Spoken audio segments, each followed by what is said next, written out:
ஆண்டவராய் இயேசு கிறிஸ்துவின் நாமத்தினாலும் உங்கள் யாவருக்கும் என்னுடைய அன்பான வாழ்த்துக்களை நன்றிகள் நான் தெரிவித்துக் கொள்கிறேன்.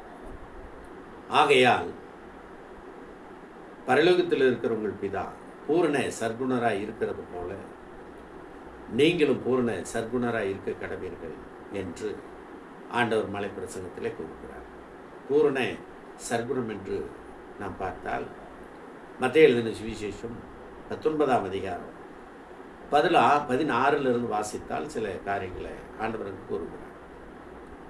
அப்பொழுது ஒரு வாலிபன் ஒருவன் அவரிடத்தில் வந்து, நல்ல போதுகிறேன், நித்திய ஜீவனை அடைவதற்கு நான் எந்த நன்மை செய்ய வேண்டும் என்று கேட்டான்.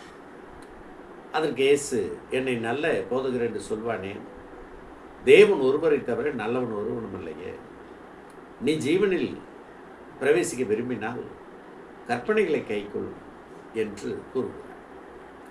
அந்த வாலிபனோ அதற்கு எவைகளை என்று கேட்டார் அவரிடத்தில்.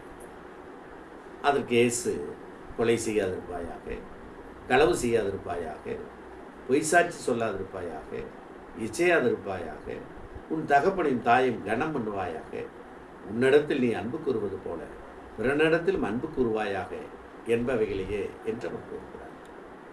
அதற்கு அந்த வாலிபன் அவரை நோக்கி, இவைகளே எல்லாம் நான் சிறு வயது முதல் கை கொண்டிருக்கிறேன், இன்னும் என்னிடத்தில் என்ன குறை உண்டு என்று கேட்கிறார்.